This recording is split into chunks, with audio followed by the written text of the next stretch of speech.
इतना बड़ा घर सागर, तुम सच में बहुत अच्छे हो, मैंने कहा। और तुमने मेरे लिए नया घर भी खरीद लिया। कंचन कंचन कहकर सागर ने उसे जगाया तो कंचन की नींद खुली। ओहो, मैं तो सपना देख रही थी। अपना घर सपने में ही आता है। काश मुझे मेरे सपनों का घर मिल जाए।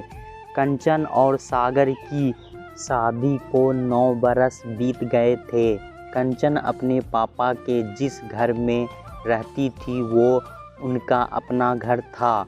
बचपन से उसका अपना कमरा था, उसमें सिर्फ उसका ही सामान रहता था। वो उसे अपने तरीके से सजाती थी। जब कंचन बड़ी हुई तो उसकी शादी सागर से हो गई। सागर का गांव में घर था पर जॉब शहर में थी। वो कंचन को लेकर शहर में आ गया। यहाँ उसे 1 BHK फ्लैट में रहना पड़ा। गांव में सास ससुर की भी उम्र हो चली थी तो सागर दोनों को गांव से शहर ले आया। फिर उन्होंने 2 BHK फ्लैट ले लिया। कुछ सालों में दोनों के 2 बच्चे हो गए। एक कमरा कंचन के सास ससुर का था और एक उनका, पर उसमें बच्चों का भी सामान रहता था। रिश्तेदारों का भी आना जाना लगा रहता था। बड़े घर में रहते आई कंचन को अपना छोटा सा घर सलाता था। सागर की इतनी सैलरी नहीं थी कि वो 3 कमरों का घर ले सके, क्योंकि घर परिवार बच्चों के खर्चे ही पूरे नहीं पड़ते थे। साथ ही घर की EMI देना मुश्किल था। कंचन अब अपना घर बड़ा ही लेना चाहती थी। घर बार बार तो लेना ही नहीं होता है। किराए के घर में रहकर बार बार घर बदलने से वो अब परेशान हो चुकी थी। एक दिन कंचन ने सागर से कहा कि माँ बाबूजी अब यहाँ रहने आ गए हैं। गांव का घर और खेत ऐसे ही रखे हैं, उनको कोई संभालने वाला नहीं है। हम उन्हें बेचकर शहर में 3 कमरों वाला घर ले लेते हैं। इससे सभी को सुविधा हो जाएगी। ये सुनते ही सागर भड़क गया। तुम माँ बाबू जी के जीते जी उनकी जायदाद बेचना चाहती हो? वो उनका धन है, वो उसका कुछ भी करे, मैं उनसे ये कभी नहीं कहूँगा। और तुम भी भूल जाना, तुम्हें अब इसी घर में गुजारा करना है। कंचन का चेहरा उतर गया। घर में अब खामोशी सी रहने लगी। सागर की माँ ने एक दिन पूछा, बहू आजकल इतनी उदास क्यों रहती हो? तबीयत तो ठीक है, जाओ आराम कर लो, खाना मैं बना लूँगी। माँ जी ऐसी कोई बात नहीं है, कंचन नज़रें चुराते हुए बोली।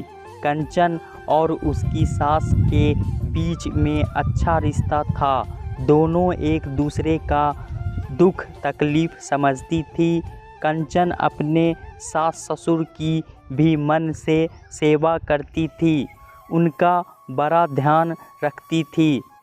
जब उन्होंने जोर देकर कहा तो कंचन ने सब बता दिया। वो 3 कमरों का घर लेना चाहती है, पर सागर आप लोगों से बात करने को तैयार नहीं है। अगली सुबह माँ सागर को कहती है, सागर हम गांव का घर और खेत बेच देते हैं और यहाँ बड़ा 3 कमरों वाला घर ले लेते हैं। माना वो हमारे पुरखों की निशानी है, पर हमारे बच्चे तो दुख पा रहे हैं। पुरखों का सम्मान हम मन से करते रहेंगे, पर अपनी बहू की तकलीफ़ भी तो नहीं देख सकते हैं। सागर कहता है, माँ ये तो कुछ भी सोच लेती है। हम जीते जी पुरखों की निशानी नहीं बेचेंगे। बेटा, कंचन ठीक ही तो कह रही है।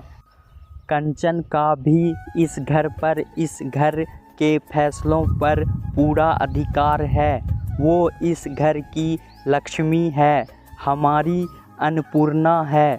हम इसे इस तरह इच्छाओं को मारते हुए नहीं देख सकते हैं। कंचन खुश रहे, फिर इसमें हम सबकी भलाई है। सभी अच्छे से रह पाएंगे। हम गांव अब जाएंगे भी नहीं। हमें तो तुम सबके साथ रहना है। जहाँ परिवार खुश रहता है वहाँ पुरखों की आत्मा को वैसे ही शांति मिल जाती है। माँ बाबूजी ने गांव का घर और खेत बेच दिया, उससे अच्छा पैसा आ गया। बाबूजी ने कहा कि फ्लैट तुम्हारी माँ के नाम से लेंगे। इससे सागर और कंचन को कोई आपत्ति नहीं थी, क्योंकि पूरा पैसा बाबूजी दे रहे थे। पर माँ ने कहा कि वो फ्लैट अपनी बहू कंचन के नाम से लेंगी। माँ का कहना था कि घर तो बहू से ही बनता है, घर बहू के नाम से ही लेंगे। बहू घर की आत्मा होती है, उसे लगना चाहिए कि वो अपने ही घर में रह रही है। अपनी सास के मुंह से ये सुनकर कंचन को हैरानी हुई। आखिरकार 3 कमरों का फ्लैट कंचन के नाम से ले लिया गया। घर की नेम प्लेट पर कंचन निवास लिखवाया गया। कंचन का सपना सच हो गया।